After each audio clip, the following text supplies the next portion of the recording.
All right, we're live. Welcome to episode 4 of the MTI podcast. We've got Rob, Kelson, and myself, Charlie here. So we're going to jump right into this thing, discuss our 357 strength progression, which is a little bit individualistic in terms of how it partners strength and work capacity together to provide some pretty good results. Actually, I've done this program several times myself, and it's a beast.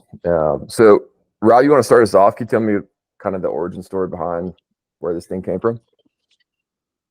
Yeah, I think that this was probably the second strength progression theory I kind of individually designed, and I can't remember when it was, 2010 maybe or 11 or something.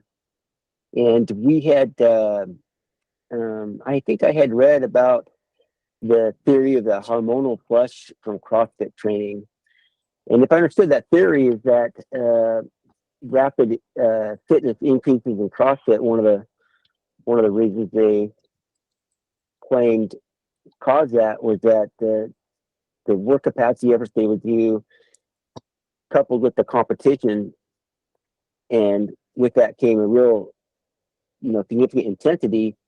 That intensity would kind of fire up the body and overcompensate. The body would overcompensate for that intensity, by flushing hormones through the body and therefore getting an increase in the accommodation that would occur naturally. In other words, it was kind of like supercharging how fast you could get more fit. And that was just one of the theories behind the effectiveness of CrossFit.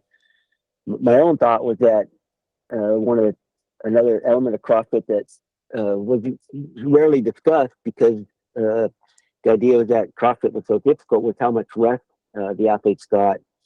They would go in for a typical affiliate. It'd be an hour-long session, but maybe 15 or 20 minutes of, real intense work. And they were doing, I think, the rest of the time was movement instruction or stretching or something, low intensity. And at that time, I think the programming was like 2 days on, 1 day off. And so essentially the athletes were getting, 40 minutes of hard work and then 2 full days of, 40 minutes of hard work over 3 days. And there's just a lot of rest. And I think that rest was something that really helped with recovery and fitness gain too. Rest is so important. But anyway, that hormonal flush idea is kind of where 357 developed, and we were just thinking of ways to, do a finisher to our strength sessions. We wanted to combine it with a hard strength session. And there's a guy I used to work with a lot. His name is Dave Hageman, and he's actually a lieutenant in the Denver Fire Department. He was a strength coach and worked with me in the early days, and is a really high level strength coach himself. And he said, why don't we do complementary work capacity efforts to the strength movements that occur in the strength session. And so that's where 357 kind of got its development theoretically. The 357 comes from the duration of the work capacity efforts at the end of the strength session. So it's not like a work capacity finisher necessarily for strength session. The movements in the work capacity effort are designed to complement and match the movements that you had in the previous strength session. The 357 again came from the duration of the work capacity effort. I didn't know how long to make them, and I just decided 3 minutes, 5 minutes, 7 minutes, and that's what 357 came along. So essentially, the strength session, as originally designed, would have strength exercises, a total body strength exercise, a lower body strength exercise, and an upper body strength exercise. At least one upper body. A lot of times you would superset a push and a pull. And these would be just a regular strength session with a warm up, and then you do the total body exercise. And this is strength work. So we're doing, heavy intensity, less than 4 reps, moderate intensity, about 5 or 6 reps, and then what I would call light intensity, 8 reps with strength exercises. So, for example, if we're doing what we call a TLU section, that's the first exercise would be a total body exercise. And a lot of times we do a 1RM, so like a 1RM power clean plus push press. That's a total body exercise. Total body, I define total body as an explosive movement, a level change, um, explosive movement with a level change. So most of the Olympic exercises are total body exercises, but a thruster is another one that has a level change to it. So it's either an explosive movement and or a level change. Power clean plus push press is an explosive movement to power clean. Push press is an explosive movement, and it also significant level change in how far you're moving the barbell. So it's a classic and one of my favorite total body exercises. So after the warm up, for example, you run around power clean plus push press, and then 5 rounds of 2 power clean push presses at 85% of the 1 RM you just got. So that's heavy intensity. You do a stretch between your efforts on those rounds. So during the strength work, we're not pushing work capacity, making it breathe hard. We want to lift as heavy as possible. So that's the T, the total body exercise. L is for lower. So for example, for the lower exercise, maybe we do back squats. Then we do 6x5 back squat, increase load each round until hard but doable. So the first exercise is heavy intensity. The second exercise is moderate intensity. So when I say intensity, what I'm referring to is the load on the barbell. And in general, the fewer reps you have per set, the heavier the barbell should be. So if I was doing 5x2 back squat versus 5x5 back squat, you'd assume that my 5x2 back squat load would be heavier than my 5x5 back squat. Sorry for getting confused because I'd be doing fewer reps. So let's say I could do 5 back squats at 185 pounds at my heart rate doable, but if I was only doing 2, I could do 225 pounds. So anyway, the first exercise in the strength section is power clean with push press. The second one is a 6x5 back squat, hard rate doable for 6 rounds, a 5 back squat. Keep on increasing the weight on the barbell until 5 is hard rate doable. Ideally, you get that load by your 3rd or 4th round. A stretch between sets. So again, we're not trying to go through this as fast as possible. We want the barbell to be as heavy as possible. And then the third strength exercise is upper body, TLU. U stands for upper body, and lighter intensity. So generally 6x8, 8 reps per set. So the barbell is going to be lighter because you're doing 8 reps. And we could do, a lot of times we would superset the upper body because you can just do that really easily with upper body work. So for example, 6x8 bench press, increase load to hard but doable, and chin ups. So do 8 bench press, and over the pull up bar, 8 chin ups, and then a stretch in between sets just to get a rest in. And so that's the strength part of the session. And then here's where the 357 comes in. This is the complementary work capacity element at the end. So that it's not a work capacity finisher where it's a random. Ideally, we want to complement the list that we did in the strength work with similar movement patterns in the work capacity effort. So for this example, we could do a 3-minute or maybe a 5-minute AMRAP, as many rounds as possible, of 3 burpees, 5 box jumps, and 3 pull-ups. So 3, 5, 3. Just work it as fast as possible. The burpees is matching the power clean plus push press exercise.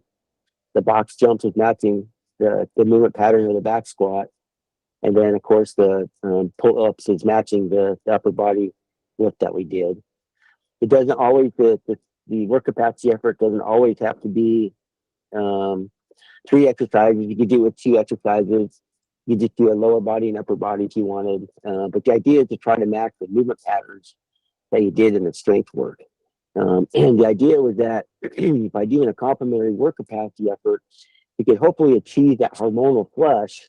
And because we were matching the the movement patterns we did in the strength work, hoping that my hormonal flush would transfer over to the strength that we did and result in even greater strength gain than we would have seen regularly if we hadn't done that at the end. And we've done some mini studies on 357 and compared it to some of the other strength progressions for strength increases. And although that's the theory, it just hasn't panned out that way. What we have found is that the 357 strength increases pretty much match what we get with other strength progressions that we have, like our RAT6 progression or density progressions. I won't go into those, but those are percentage-based progressions based on 1RM. But then we did a study like that, and I think we compared 357 to RAT6 or density in the mini study. And in addition to doing 1RM strength assessments for that mini study, we also did, I think it was like a 2-mile run assessment, or it was a run assessment. And again, the strength gains of 357 and the other strength progressions were about equal. So the theory of the hormonal flush of strength work didn't pan out. But both the groups of lab rats did the same endurance programming for the 2-mile run, and the 357 group, I think they doubled the improvement on their 2-mile run over the density progression. We didn't have the work capacity finisher at the end, which is really interesting. So what the study results suggest is that little bit of work capacity finisher at the end of 357 helps supercharge endurance gain. And that was an interesting outcome of that mini study. And I haven't followed through on this, but it's made me think that maybe for our endurance strength programming, when we have an endurance cycle or a cycle that's focused on like a marathon, a training plan, or a trail running training plan, or something that ultra, that we although generally have 1 or 2 days, generally 1 day of strength work, that we should include a work capacity finisher at the end, and maybe that'll help juice their endurance gains. Anyway, there's a lot there. Any questions about 357? Yeah, have you taken a look at impact on work capacity specifically, since this was built for CrossFit competition prep? No, we haven't really studied that. That might be interesting. There's a little bit of a challenge there. And in terms of designing that study, is what was going to be the assessment for work capacity. I guess the question is, one work capacity mode transfer to the other. So, for example, if we're doing burpees and box jumps and pull-ups, does that transfer over to 300-meter shuttle improvements, which is a work capacity effort, or vice versa? So I guess my quick answer to that is no, because I haven't thought that question through enough to kind of figure out what would be the work capacity mode that we would use for the assessment. Maybe we could use a series of work capacity modes, or I guess that's a mini study right there. Develop a work capacity assessment and have one group, just train to the assessment, and another group train 357 and different types of work capacity modes or work capacity efforts, and then see who improves the best. What we have found, of course, is that I would assume that based on that study, that the group that was training to the assessment would see more improvement than the other ones, but I'm not sure. So my short answer is no. I'm sorry for that long explanation. When you were determining which exercise to find a 1-rep max, like essentially a working max of the day, any considerations that go into that in terms of how you rotate through TLU? Because I think for somebody who's not familiar with it, they might assume that T needs to be first, right? That total body exercise needs to be first, then lower, then upper, with the correlating set and rep ranges that are established with that. How do you rotate through those? Yeah, when we go TLU, and then the next sync session is LUT, and the final sync session is UTL. So every time you come to sync section, you rotate through which exercise movements hits the high intensity, the moderate intensity, and the light intensity. So the first letter is the high intensity, the second letter is the moderate intensity, the third letter is the light intensity. So a TLU is just like I described it. The next one would be LUT. In that case, we do, for example, using those exercises, some exercises, a 1 rep max back squat, and then, 5x2 or something, back squat to 85% of your 1RM that you just got in 1 rep max. And then the LUT, U is upper body. So we would do 6x5 bench press, and maybe pull ups after it, hard but doable. So we're doing moderate intensity for bench press. And then the T would be power clean plus push press would be the end, and probably a 6x4 power clean plus push press. It's a little geeky, but what we found that when you're doing total body exercises, so those are either power exercises, high level change, exercises, a lot of level change, and or both that embed together. And if you do more than 4 reps in a round or a set, the exercise changes from training strength to training work capacity. In other words, you end up breathing harder than you are your muscles working, and we want to always keep it at work capacity. So for total body exercises, I don't go above 4 reps per set. And then the last one would be a TLU, LUT, UTL, using the same exercises. The next session we came to think could be 1 RM bench press, and then 5x2 bench press at 85% of your max. Total body exercise in the second one, 6 rounds of 3 power clean plus push press, up to hard but doable. And then L lower body, 6 rounds of 8 back squat, increase to hard but doable. Again, there's a lot there, but the idea is that you rotate through the different exercise movement patterns and the intensity. Again, in strength conditioning language, intensity means how much weight is on the barbell. And in general, the more reps per set, the lighter weight in the barbell. That's how we modulate intensity. So we dictate how heavy the barbell is by manipulating the number of reps per set for that exercise. And then exercise selection, how do you end up working through that? So obviously we have this construct of total, lower, and upper, but that doesn't necessarily mean within this program that we're repeating TLU on day 1 of week 1 won't look necessarily like TLU of week 2.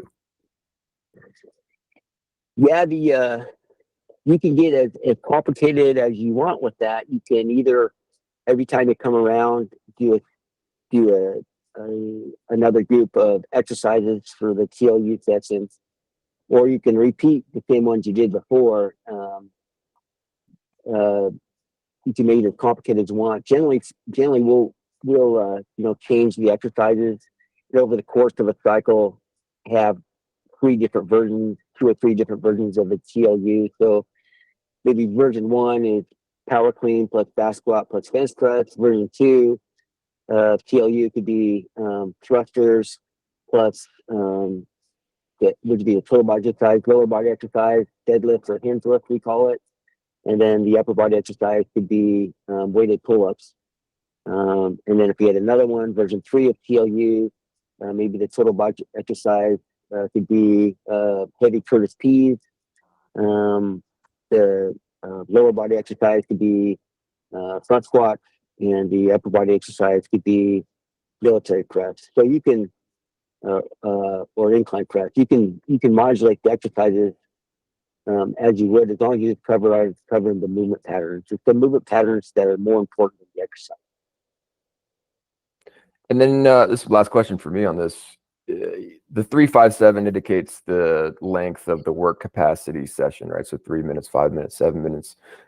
Is there any consideration in terms of your exercise selection to the duration of the work capacity effort, or are we just looking to hit those specific time domains? And then why not go beyond that? Why not go to 10 or 12 or 15? The only you want the movement patterns of the work capacity efforts to match the movement patterns in the strength session. So that's the first consideration. The second consideration, and this has changed since when I originally designed 357, was our concept of garbage reps. And what we call garbage reps are light to moderately loaded lower body exercises, squat exercises specifically, in a work capacity effort. So, for example, the theory or my concern is that those types of exercises in work capacity efforts, which aren't designed to train strength, really aren't making it any stronger, may not be needed to get your heart pumping for work capacity, but could be just prematurely grinding down your knee cartilage and going to lead to knee arthritis later that you don't need to mess with. Really isn't helping you any other way. So what that means is we kind of eliminated, light back squats, wall balls, light front squats, in all of our work capacity efforts. We'll still do body weight. We can do body weight squats. But we kind of eliminated that type of work in all of our work capacity efforts. So that is the one concern. And I kind of found that for these 357 work capacity efforts that body weight, lower body, squats or lunges or jumps or whatever, do a great job of hitting work capacity, getting your heart thumping, and still smoking your legs, but not maybe having so much impact on your knee cartilage as something that's loaded.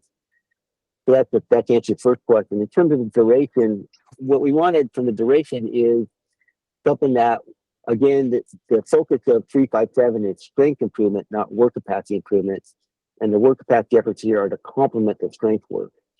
So we're really looking at making sure it's intense and short enough where they can stay intense throughout the whole duration, and not have to slow down or rest a lot because of work capacity. So that's how come we really haven't gone past the 7 minute the time. It seems like 7 minutes is, you can go, most people go pretty damn hard for 7 minutes and still get this complementary hormonal flush for their strength work and not have to dig into training work capacity. Kelson, you got anything? Yeah, Rob, I got two questions for you. I'm looking at the program and seeing how you have the different splits laid out here. Can you talk about specifically how you where and how you put in the chassis integrity workouts? Well, looking at the entire program, I don't have that in front of me, but not every day is going to be strength. Like 357, I don't have that up in front of me. Sorry, but I assume 3 days a week is strength, and then you have another 2 days a week to train, and so you can work those chassis integrity sessions, in those other 2 days that you're training. If you're training, full work capacity and chassis integrity or endurance and chassis integrity. What you're concerned about with the 357, again, going back to Charlie's question about duration, it's just the time of the training session. So, I mean, doing a strength training session like I described, it's going to take right around, 45 to 50 minutes if you're, working briskly through your training. Not sprinting, right? We're not training work capacity, but you're moving right along. You're not taking 5 minutes, per, between strength sets. And so you're kind of running out of time. So it's difficult to add anything to a 357 session when you do your strength and then your short work capacity, complementary work capacity at the end, and still keep it under 60 minutes. in general, at 60 minutes is kind of what I look at for training sessions. And so you Oh, couldn't necessarily add a chapter integrity there. Maybe I did in my cycle. okay. So essentially whatever time you had left over was the determining factor of how long that 10 or 15 minute grind would be to meet that hour mark for optimum training time. Yeah, generally, and I have just done, programs so many times and run so many athletes through the gym. I kind of know what you can work in, based on the pace of our programming. Gotcha. So my last question is, with this program being, well, originally it was generally geared towards a CrossFit competition. Who would you recommend the specific program for, as far as military, mountain? Who fits the mold the best?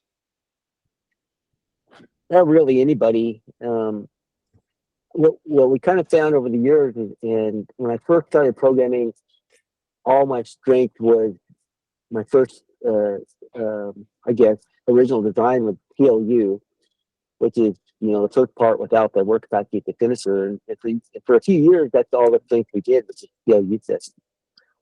But what we kind of found was that just for actually, I guess what we call the burden of constant fitness, where if you're training all the time, it's kind of fun to do different types of strength progressions.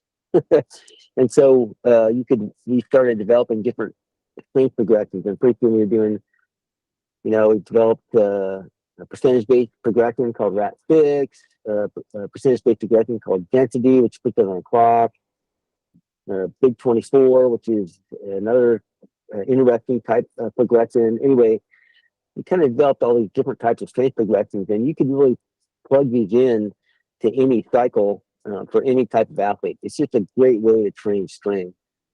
On an MTI programming, we're not training, our mountain and tactical athletes aren't strength athletes, powerlifting athletes, or competitors, or Olympic lifting athletes, where we're interested in getting to lift as much as possible.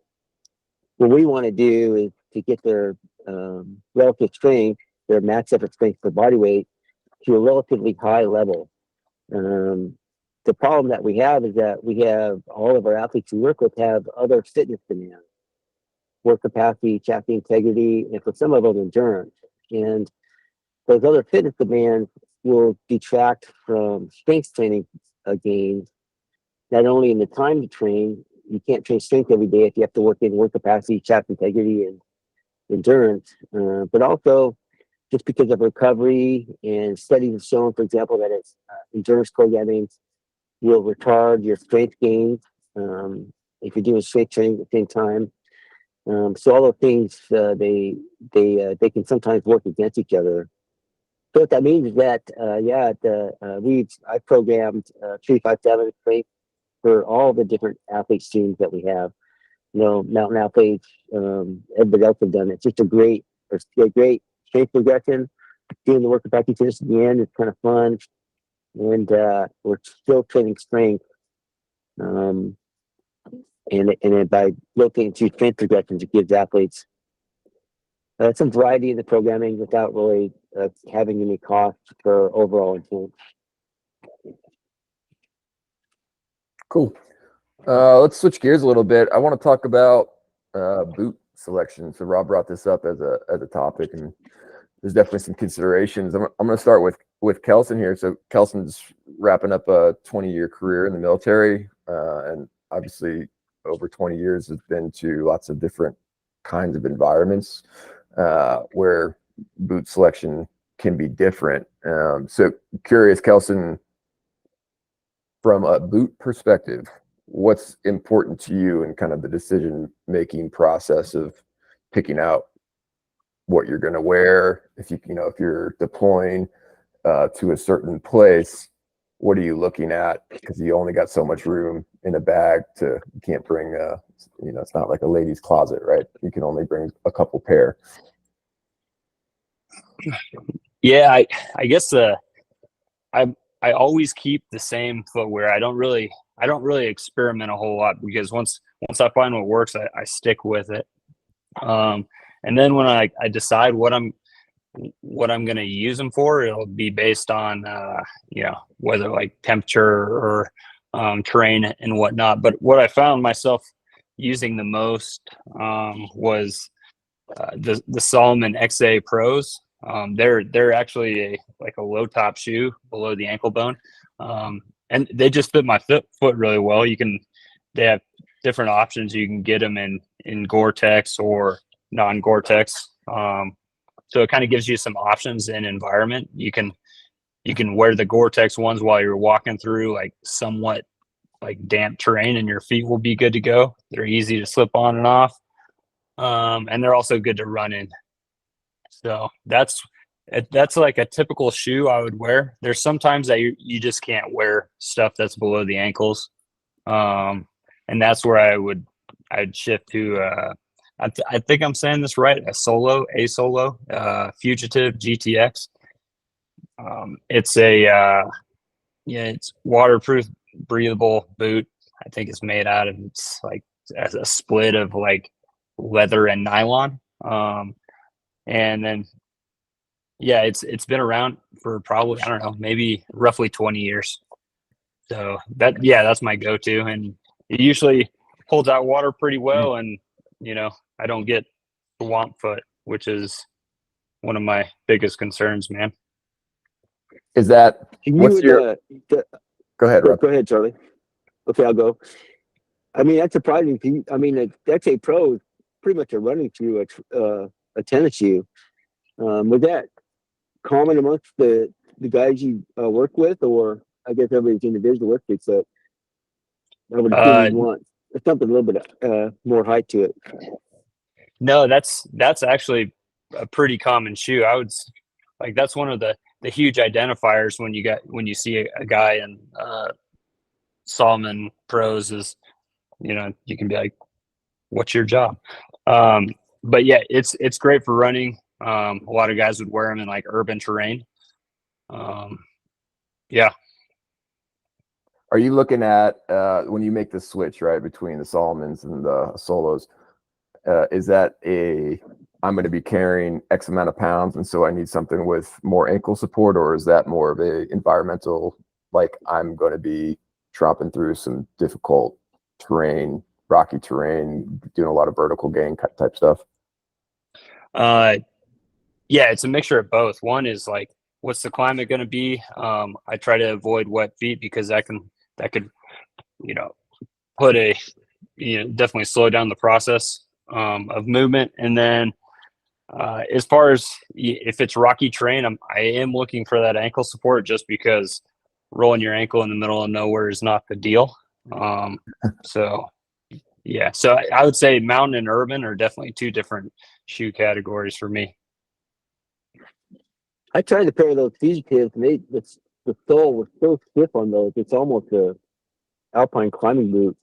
I didn't know those are the popular downrange there in Afghanistan, and that's how come I got a pair and tried them, and they were just too stiff for me. I don't know what it was. You don't find them too stiff, especially coming from the XAs, huh? Because they're that sole was stiff. There's definitely a period of break-in. I think I also put some super feet in them to just make them a little more manageable. Gives a little more arch support for me. You didn't find them too narrow? They were too narrow for me too. I got kind of a short, wide foot.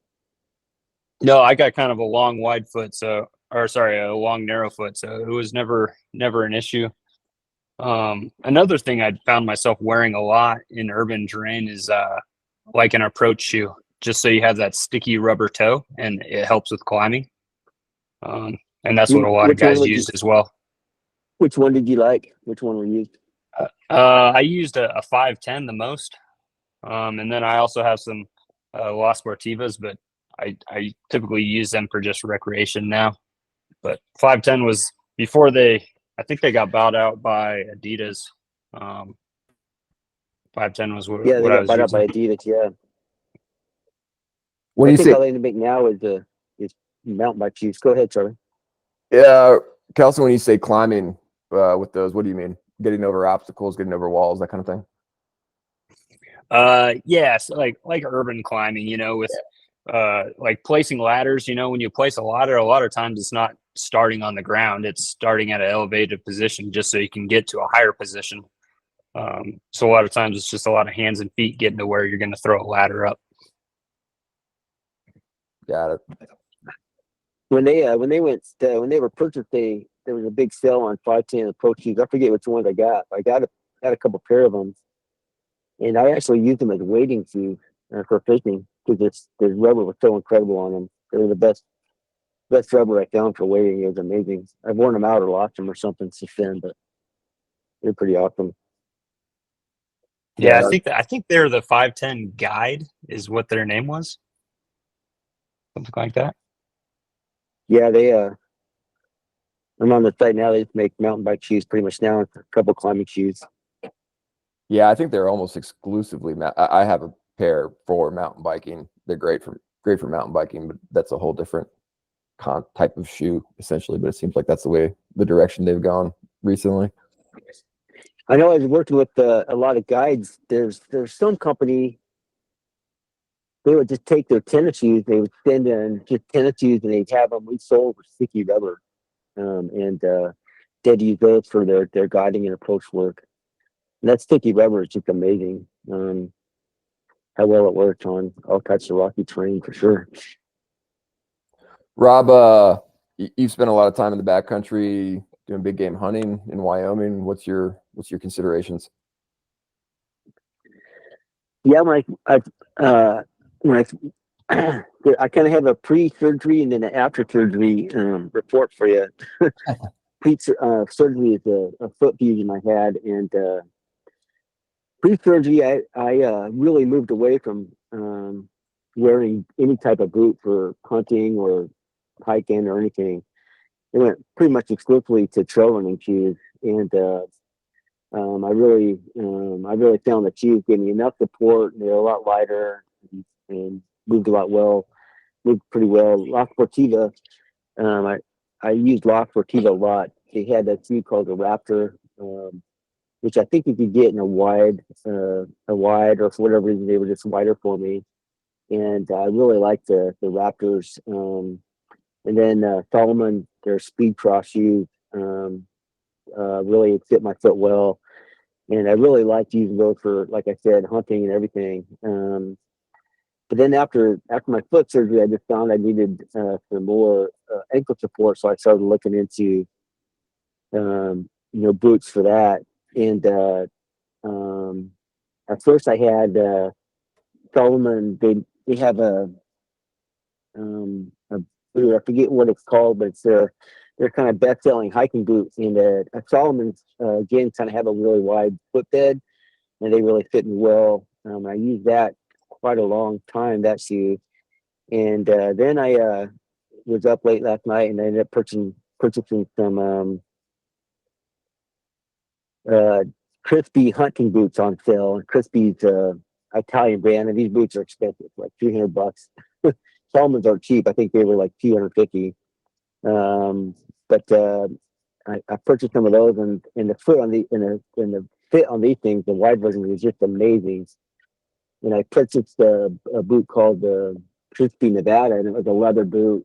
And I used that for a couple years hunting and really loved it. It was just an amazing boot. Heavy, but it just kind of molded to your foot. It was like the first high-end leather boot I ever owned. I remember working with some ODAs there in Afghanistan, and there's a solo leather boots they really liked. And the guy bought those for the team, and they all liked those. And I couldn't get those to fit me, but these Crispies just really fit well. But it'd be interesting to see if Kelson had this experience. They were, waterproof and Gore-Tex. But here's the thing you don't think about when it comes to wet feet is I was out elk hunting, backcountry elk hunting, and got a good rain in, and didn't have gaiters. Although I don't know that it would have helped, but just walking through foliage, your pants get wet, and that water drips through the top of your boot and gets your boot wet. It doesn't matter if it's Gore-Tex or not. It's like the water's not coming through the Gore-Tex of the boot; it's coming into the top, through your socks and your pants. and it rained and it kept on raining during this trip. And I had these leather boots, which were like 3 pounds to begin with, end up being like friggin' 5, 7 pounds full of water. I don't think they ever dried on me for 7 days of a 10-day backcountry trip. And so after that, I decided to go to some crispy synthetic boots because the guy I was hunting with, he had some synthetic boots, and I just picked up my boots and his boots. Mine were lighter, his synthetic, and his boots were a fuckload lighter when they were full of water. They were both wet, but his were a lot lighter. And so Crispy makes a boot called a Thor 2, and it has a pretty stiff sole, not quite as stiff as a Fugitive, but it's a really lightweight synthetic boot, and that's kind of my favorite right now. They make them in a wide version. They're expensive, $300+ if you get them not on sale. But that's kind of where I'm rolling now, and I really like them. They have that stiff sole, really helps with me and my ankles, and they're really, that's pretty damn light. They're not much heavier than tennis shoes, and they give you that ankle support. And they're Gore-Tex, although, like I said, that may not matter, but it would matter if your feet do get wet. And I mean, my buddy could actually wring his boots out a little bit of water, and he can do it from other ones. And that's a little consideration for sure. But those are what I'm rolling right now. Are you? I remember these. Go ahead. Yeah, just curious. I mean, have you done a pack out after you've harvested an animal with a sneaker style shoe, or are you generally, when you're in the hunt, you're going to be wearing some stiffer soled mountaineering style boots? Oh no, yeah, I definitely packed out plenty of animals, half elk or whatever, with sneaker shoes, and you just gotta be a little more careful. But this is before I had to go to the booth. The boots definitely, I know it's a difference not only just in terms of support, but just walking through timber and stuff. You're always getting stuck by sticks and stuff, and there was less of that wearing boots, and I felt a little more confident going through timber. And definitely in your pack out, it makes you a little bit more stable. But heavy pack out's miserable anyway. So the thing that I really had a big effect with the tennis shoes, as long as you if you can get to the trail fast and get off the steep slope.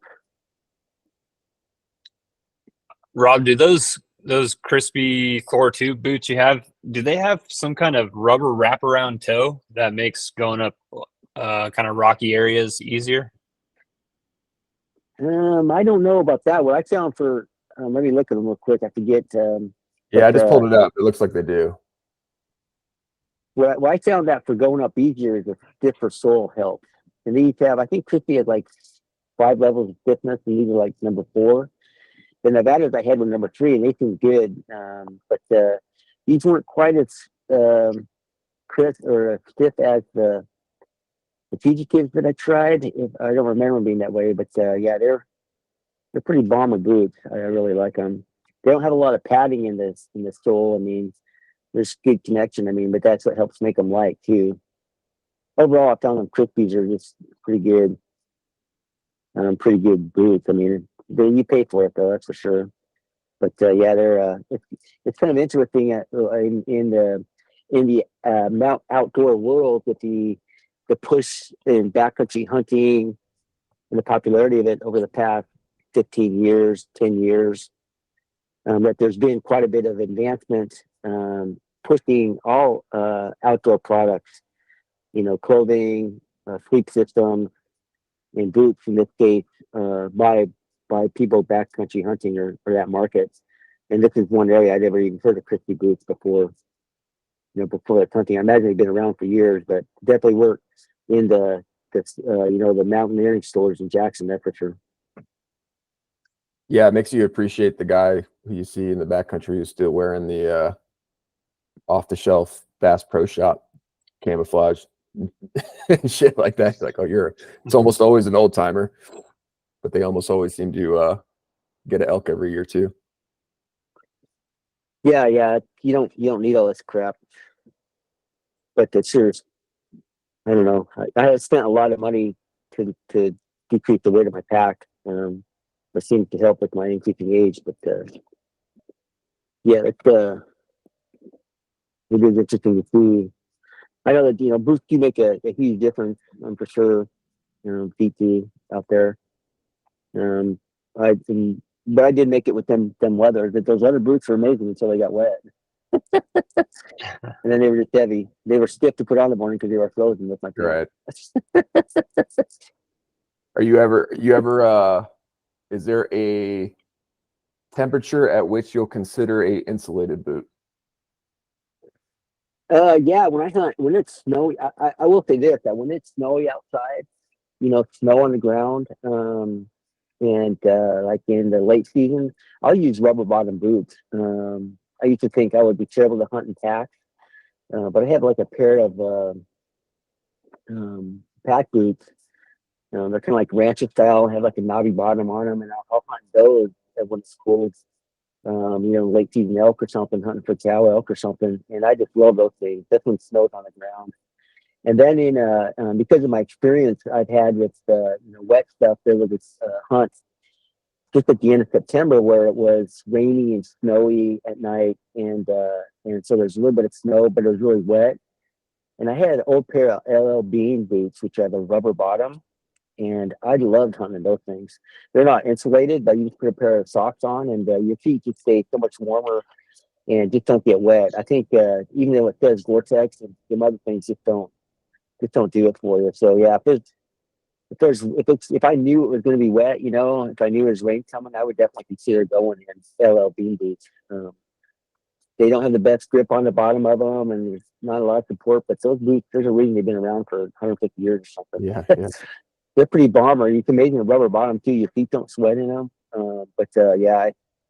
I really, I've got my LB boots are probably 20 years old. And they got like a steel shank in them, so there's a little more support than you'd imagine.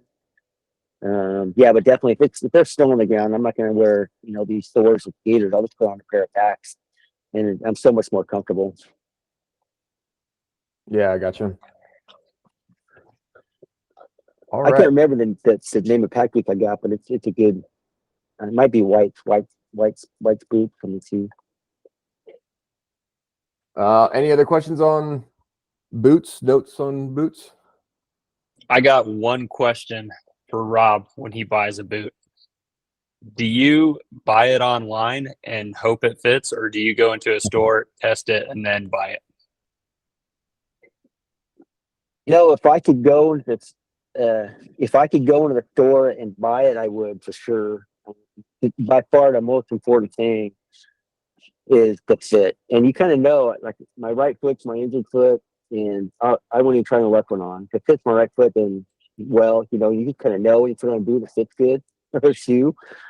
If I could buy it right there, I kind of found that if I do that, I just save money and save time. But like I said, I mean, I think there's one store in Jackson now that carries a couple of Christie models, but definitely not this one. So, you have to order in a pair and see. Generally, I'm like an 8 wide. It's like the smallest they make, and I won't buy a shoe now or a boot that doesn't have a wide. Doesn't have a wide size to it. It has to be wide. So many of the Christie boots don't have wide sizes. So and some of the others don't either. So I won't even bother with them. I think there's I have a pair of those Solomon shoes that you use, and they come in a wide too. And I got a pair of those, and I think Solomon does. In general, I found that Solomon overall is a little bit wider, but they also have wide versions. New Balance does for Tennessee too. They have wide versions of all their shoes, or a lot of them. I think that Hoka does. I bought some Hokas. I really like Hokas for hiking. Have you ever used Hokas, Kelson? Have you bought a pair of Hokas yet? Yeah, I got a pair of Hoka Speed Goats for trail running. Yeah, I love those. Like if I'm backpacking, I love those Speed Goats. They make them in a wide version, and that softness that really makes a difference. I wouldn't want to hunt in them, but God, they're great for backpacking. Oh yeah. Yeah, I ran my Ultra and a pair of Hokas. Those things were great. The issue is I don't think necessarily with the Speedgoes. I think that's a lower amount of cushioning, but some of the more cushiony ones are roll ankle city if you take the wrong step. Great for pounding for sure, but you just gotta foot placement stuff when you're trail running is critical. Yeah, I kind of found they wear out a little bit quicker than other shoes, but they sure a knife on your joints for sure.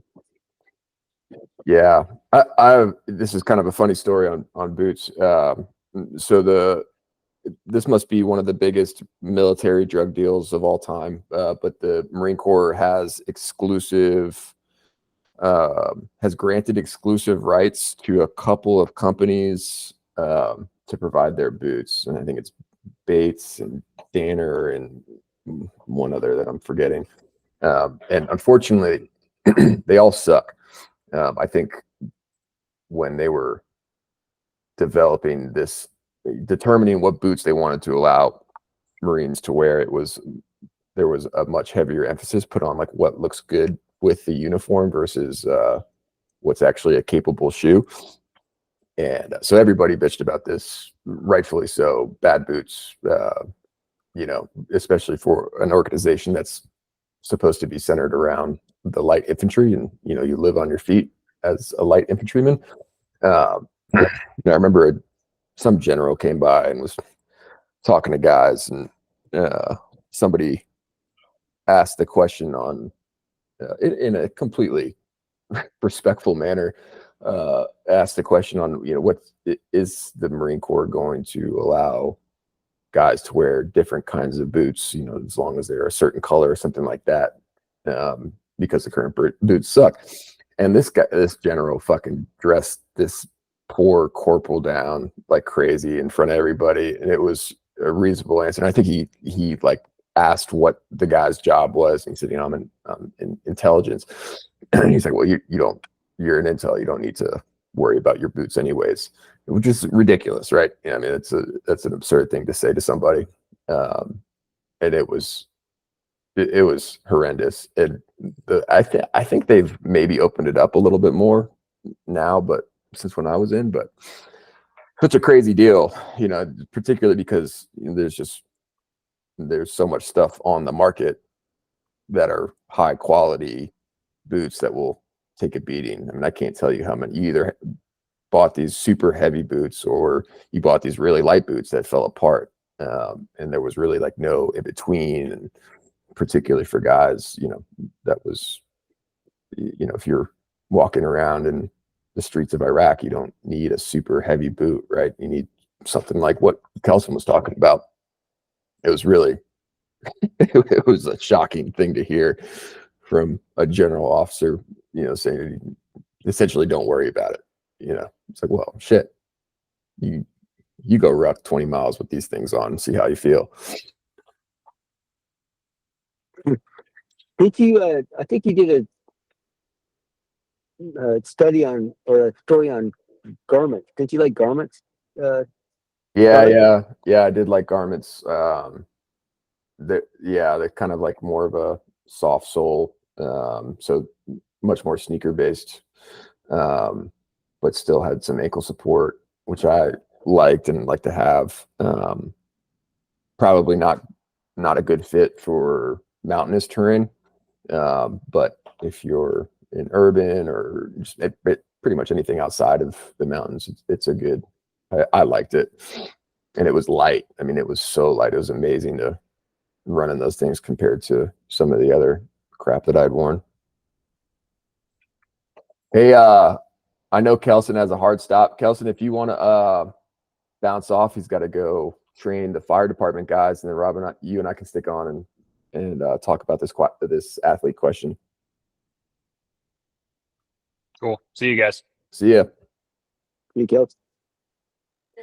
I just looked up, and that type of pack boot that I use is a Snee. It's like a Snee Hunter, it's called, and it's like just a pack boot with a sole on it, have a knobby sole, and those things are amazing. It's a rubber boots, pack boots. So, and they have like LL Bean like boots too that are uninsulated. Anyway, I really like rubber bottom boots, so when it's wet for sure. Yeah. Dry feet are good feet for sure. All right. We got an athlete question. It's pretty broad. I don't know how you want to handle this one, Rob, but kind of the transition of training into to old man age of your 50s as Rob is. How old are you now, Rob? 56. 56. Definitely old guy territory. I'm gonna keep digging that as much as I can. Over the last 6 years or so, how has your approach to training changed to support the natural aging process? I saw this question, and I'll just tell everybody out there, the first thing for me that went, and probably for you, is going to be the joint. You'll start getting joint pain. And for me, it was my knees. I remember I was 44. I was working at Fort Bliss with some guys and was doing some jumping lunges. It was like in September. I was getting ready for ski season, and the first two sets of lunges, I could really feel my knees. And that's just gotten worse since then. And I was able to train, really hard until I was 48. I remember, just really not, other than having to warm up a little bit more, there's really no restrictions. But at 48, started having some restrictions. And I remember the old guys I were training with, we had front squat. These are guys in my regular lab rats in Jackson. We were all over 40, and we had front squat prescribed, and we were all just the front squats hurt everything, hurt our knees, our ankles, our wrists, and we said, well, why are we doing front squats? So we kind of stopped doing front squats. We could do 2D back squats, because the front squats just hurt too much. And so you'll start seeing what kind of happens is that pain starts restricting, what you can do fitness wise for sure, and you'll start making accommodations. And then when I was at 50 or 51, I had my left hip replaced, and that really has never fully recovered. It still feels weak, and so I have, that between that and my knees, it's pretty difficult to lift really heavy now for sure. I can still hinge lift pretty heavy, but just the pain and instability really restricts what I can do in the back squat stuff. And the arthritis has moved up into my shoulders and stuff. So, heavy bench pressure hurts, especially the first few rounds. Anyway, what you'll find is that, pain will just start restricting your movement. You have to kind of work through it, and, motion is motion for sure. But it has changed the way, I definitely do my fitness training. The other thing that's kind of happened is that as we got older, we just didn't like going super heavy anymore, or I haven't. And I don't really do 1RM too much anymore. And also the really hard, short, intense work capacity. I don't know. I'm just not it. I just don't like doing that stuff anymore.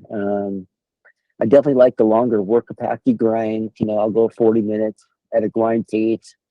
I'd rather do that than 10 minutes at a threshold all out. So I definitely have seen myself dial back on that. And that isn't because of really anything other than for some reason, I just don't like training like that anymore. I think that's maybe just getting older and wanting to slow down or whatever. I'm not sure. Another thing I noticed is that when I was in my 30s or whatever, I would get a ding or twist an ankle or something, and it would go away. And what you kind of find now is that those things, they just don't ever really go away. They just kind of stick with you. Yeah. Over time, and they just kind of add up. So then I got kind of a golfer's elbow going now, and a low back thing, and my ankle, my right knee. So it's just kind of interesting how these things kind of hang around. I'm not complaining. It's just the way it is, I think. One thing I did do is in my 40s, I went in and got tested for testosterone, and I got testosterone supplementation prescribed by a doctor. And I'd recommend that for anybody, any man over 40. I don't notice the boost from it right now, but when I first started doing it, I significantly noticed the boost from it. So I'm still taking the testosterone injections, and I got to give myself a shot every week. It's prescribed by a doctor. And there's plenty of anti-aging clinics out there, but I recommend that any man at least try that, see if it helps them get the testosterone as well, for sure. Yeah, we should probably do a podcast on that in itself, because that's gotten increasingly popular, and it's kind of interesting to see there's an age creep trending lower, right? So I have a couple of guys I know who are in their mid 30s and they've started to get on it. It's like I'm not sure what's good, what's bad. Obviously, it's supplementation of testosterone, right? So there's a reduction in your own natural testosterone production. But at what point, like, does it matter? Yeah, I'm not the super expert on it, but I know that before my doctor prescribed it, I had to have a blood test and do a testosterone count. My count was low. And that's why he prescribed it for me. So I imagine if your count's low at mid 30s and the doctor prescribe it, then, maybe you need it. We'd have to do some work to find out what the research is showing about it. I know there are some concerns about it, but in general, I think it's been fairly safe. I do know that when you use synthetic testosterone, your body stops producing its own testosterone or reduces it significantly. So that's definitely a concern, especially if you want to have children or something like that. Right. It'll decrease your sperm count. So, like I had a child when I was at 50, and I had to, go off testosterone. It took us a while to get pregnant, so definitely a concern. The other thing you'll notice they want you to go. I didn't know that they want. So if you're trying to have children, they want you to go off of it. Well, yeah, just because I think it knocks down your sperm count, so it's hard to get, your wife or your lady pregnant. Got it. I mean, it took us quite a while to do it. So again, I'm no expert, but I had to stop doing it. The other thing one thing I did notice that when I first started taking it is it kind of cut the body fat from me. I think it runs you a little bit harder. So that's one thing you'll notice as you get older, and it kind of accelerates your metabolism, just slows down, and so you'll start gaining weight in places you never had to worry about before. You have to start restricting your diet to maintain the same weight, or you just start creeping up. So you definitely metabolism slows down. But if you like to eat like me, that's a problem. Yeah. So, and the other thing I kind of noticed was that I wanted to, as my interest in training strength and work capacity declined, my interest in training endurance increased. And before my knees, it's really difficult for me to run right now because of my knee pain. But before that, I really kicked in. I mean, I did a lot of uphill movement and a lot of distance running, and in the winter cross country skiing or skate skiing, and a little bit of mountain biking for fitness. And I really enjoy the endurance work, which I'd always done endurance, but I just seem to enjoy it now more. And I guess, and then finally, I kind of found myself, really getting interested and dedicating a lot of time to outdoors types activities that had a pretty high technical component to them, like backcountry hunting, and now I'm trying to learn downwind foiling. And these are efforts that are not only physical, but there's pretty high technical element to them. In other words, backcountry hunting, and when I say technical, it's not necessarily hiking around the mountains that's that difficult, but becoming a woodsman and a good hunter, there's some, technical skills that you kind of have to learn. And I really found myself getting interested in those. So I guess my sports or fitness kind of attention shifted significantly from gym based stuff and training for fitness to doing stuff outside. And so that decreased my gym time as I was spending more and more time outside, training for those activities of doing them, and or just being beat up from doing those activities because I'm not recovering as fast. Anyway, Hey, how are you? Young guys out there, you go ahead. How are you dictating your training volume? So, if you're foil boarding 4 times a week, how often are you training strength conditioning? And I think you're probably foil boarding more than that, but how do you balance that? Yeah, it depends on kind of how I feel.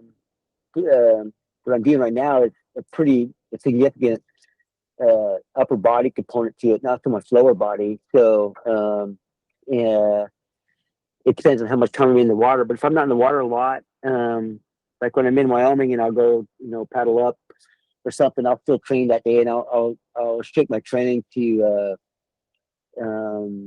the paddle up work is actually a pretty significant work capacity effort. So I'll restrict my training to heavy strength, shaft integrity, and then endurance. And for endurance now, I either mountain bike. I wish I could run, but I just can't do it anymore. And/or drag a sled, like a mile-long sled drag or something that takes like 40 minutes, and that kind of helps me train uphill movements. It doesn't impact my knees as much as running, and it's just a great, moderate to low intensity endurance effort.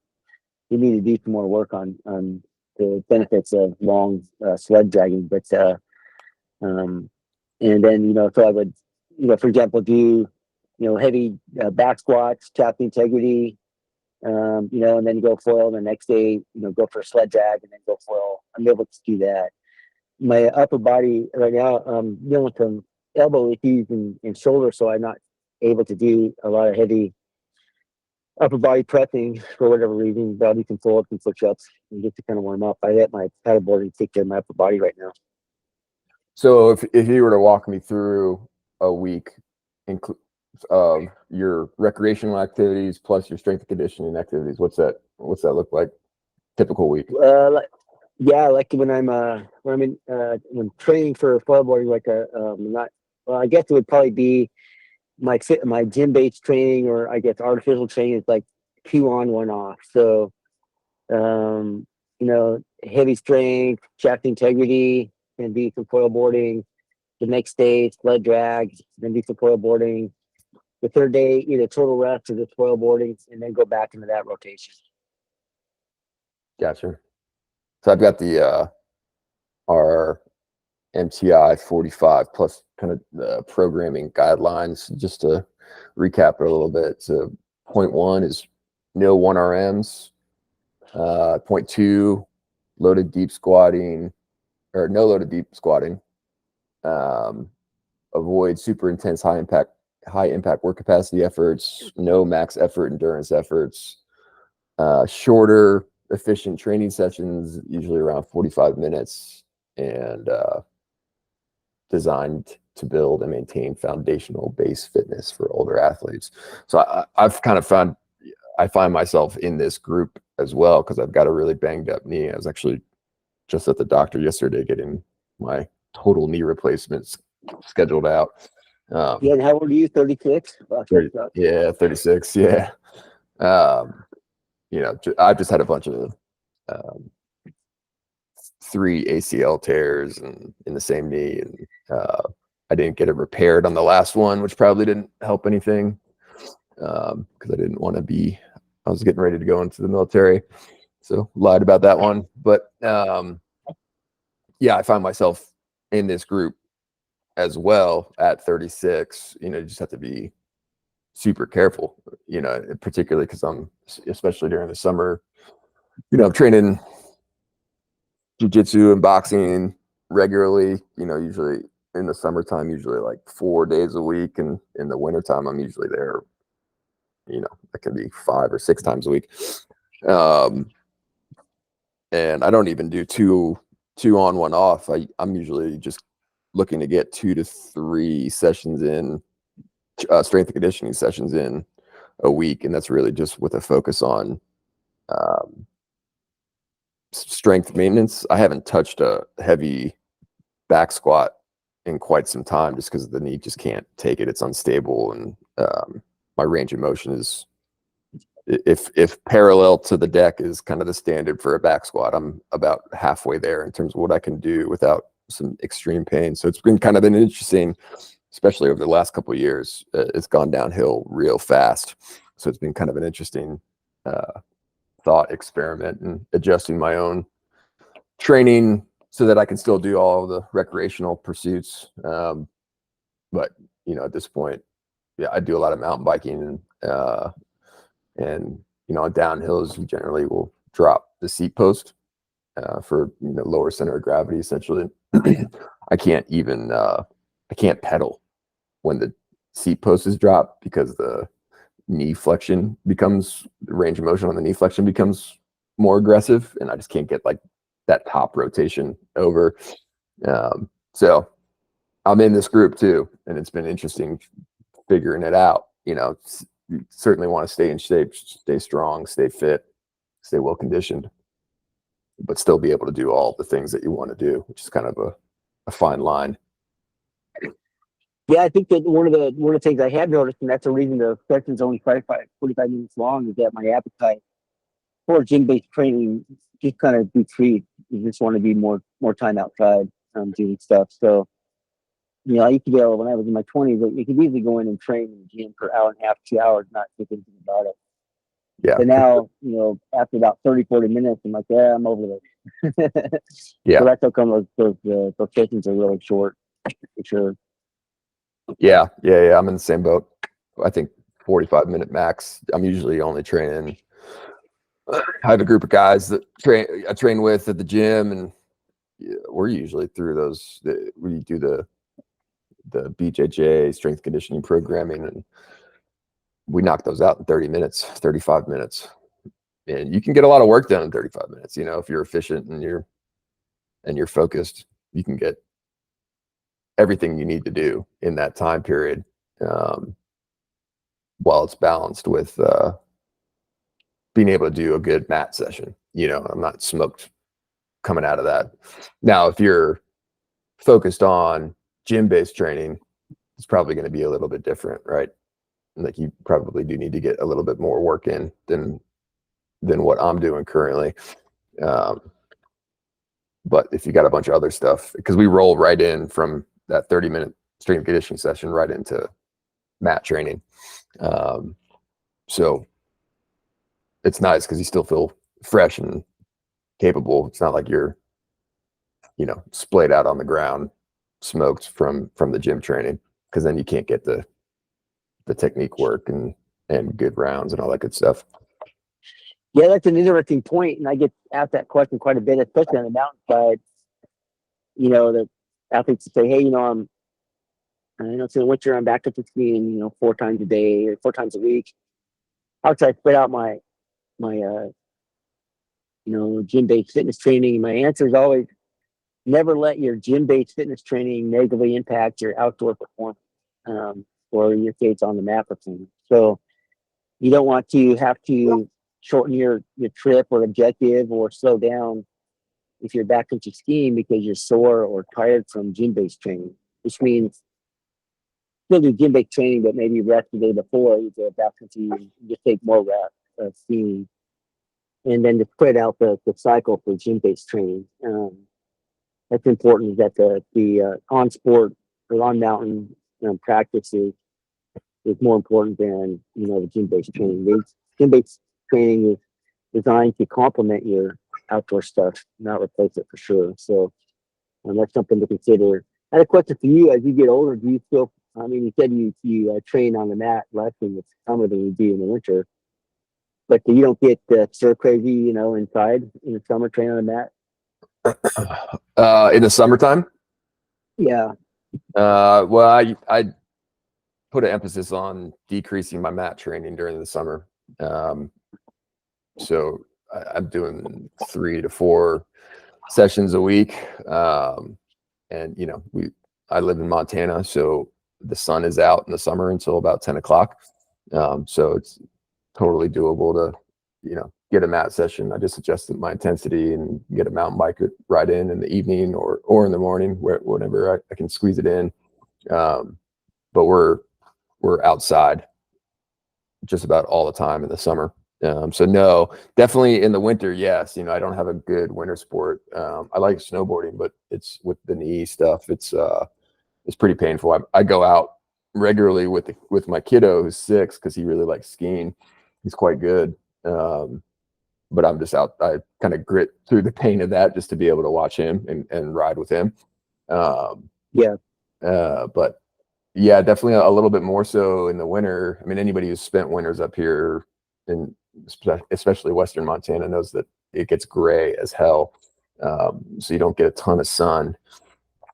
So yeah, there's definitely some stir crazy stuff that happens. You almost got to do you got to get a trip to some sun in the late winter, or else you can. At least me, it impacts me. It doesn't impact everybody, but definitely impacts me.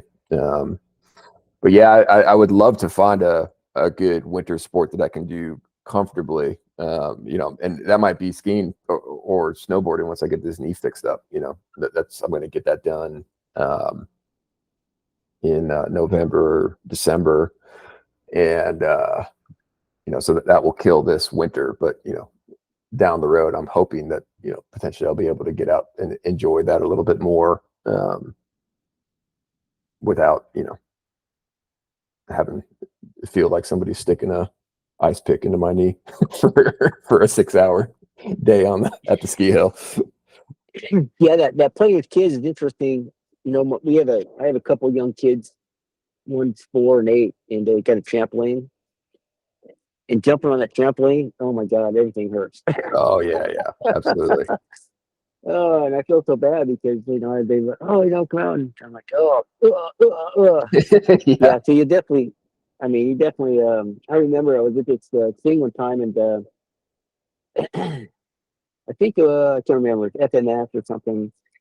They're talking about doing movement patterns, and they said, you can't effectively train a movement pattern if there's any pain, because pain will restrict the way you think about moving.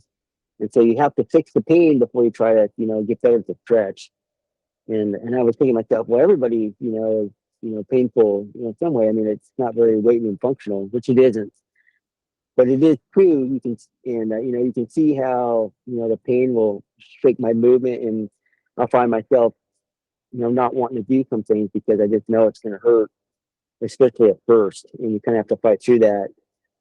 But you can kind of see how when people get older, how they kind of stop getting out and doing stuff because the joint pain just affects you. You're going to fight through it for sure. Yeah. That's coming for you. Yeah, for sure. That's interesting. That was kind of a conversation I had with the doc yesterday. So I've got a primary care doc who's a sports medicine specialist, and I go to him.